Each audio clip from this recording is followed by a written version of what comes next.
ভ্যানগার্ডের পর্দায় আপনাদের সকলকে স্বাগত। আপনাদের সাথে এই মুহূর্তে আমি রয়েছি শতাব্দী। চোখ রাখবো আজকের গুরুত্বপূর্ণ খবরগুলোর দিকে। অবৈধ বিবাহকে কেন্দ্র করে ইতিমধ্যেই বাজার এলাকায় মহিলার বাড়ির লোকজন তাণ্ডব চালালো, এমনই ঘটনা আজ লক্ষ্য করা গেছে। তবে এই বিষয় সম্পর্কে বলতে গেলে বলা যায় যে গত 2012 সালে শ্রীনগর থানার অন্তর্গত আনন্দনগর এলাকায় জয়কুমার সরকারের সাথে আমতলী থানার অন্তর্গত হাতিলেটা লহরটিলা এলাকায় শঙ্কর ভৌমিকের মেয়ে শম্পা ভৌমিকের সামাজিকভাবে বিবাহ হয়েছিল। বিবাহের পর তাদের সংসার মাত্র 6 মাস টিকেছিল। তারপর শম্পা ভৌমিক তার স্বামীর সংসার ছেড়ে বাড়িতে চলে গিয়েছিল। তারপর তাদের মধ্যে আদালতে ডিভোর্সের মামলাও হয়, যে মামলা বর্তমানেও চলছে। ঠিক এরই আগে গত কয়েক মাস আগে গোলাঘাটি বিধানসভার অন্তর্গত কাঞ্চনমালা এলাকার ব্যবসায়ীর সাথে অবৈধভাবে বিয়ে হয় শম্পা ভৌমিকের। এর মধ্যে গত কয়েকদিন আগে শম্পার প্রকৃত স্বামী জয়কুমার সরকার জানতে পারে যে তার স্ত্রী তাকে ডিভোর্স না দিয়েই কাঞ্চনমালা এলাকার এক ব্যবসায়ীর সঙ্গে অবৈধভাবে বিয়ে করেছে।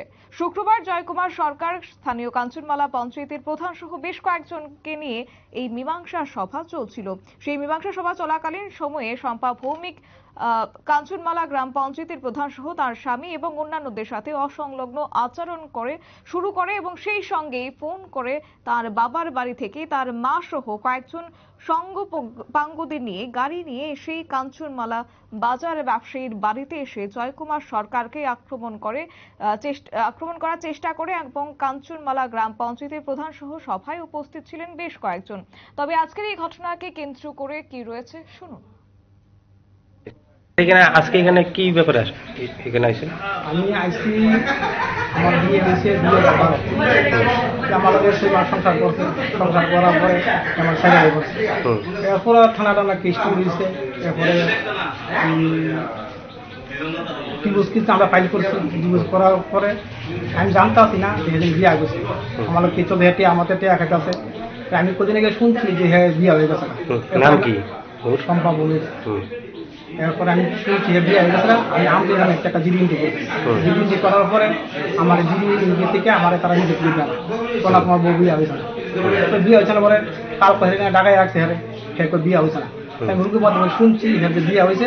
আজকে আমি এখানে প্রধান মন্ডল থেকে লোক লিয়ে আসি, বড়দের বয়ে গেছি। এরপরে মেয়ের মা ভাই মাসি তারা আইয়া প্রধান আমি তারা সবার এবার আক্রমণ করে। তারা খাইছে। কারা আক্রমণ করছে? মেয়ের ভাই মেয়ের মা আর লোক লিয়ে আসে তারা বড়দের আক্রমণ করছে। তার নাম কি জানেননি? মেয়ের মা নাম যে দুষ্ণা ভৌমিক, মেয়ের নাম যে শম্পা ভৌমিক আর মাসির নাম করে ভাইয়ের নাম তারপর কি হয়েছে? এরপরে সবাই মিলে সেটা প্রধানটা ফোন করছিল করে ওর থানা স্টাফও আইসে তারা আমার তদন্ত করতে দেখছি। কি চান আপনি এখন? চাইতেছেন আমি চাই যে আমার আপনারা শুনলেন ওনার বক্তব্য। এবং এই ঘটনার পরিপ্রেক্ষিতে আজ একটি মীমাংসা সভা হয় এবং সেই মীমাংসা সভায় যেখানে গ্রামের প্রধান সহ বেশ কয়েকজন উপস্থিত ছিলেন তাদের উপর আক্রমণ সংঘটিত করে মহিলার বাড়ির লোকজন।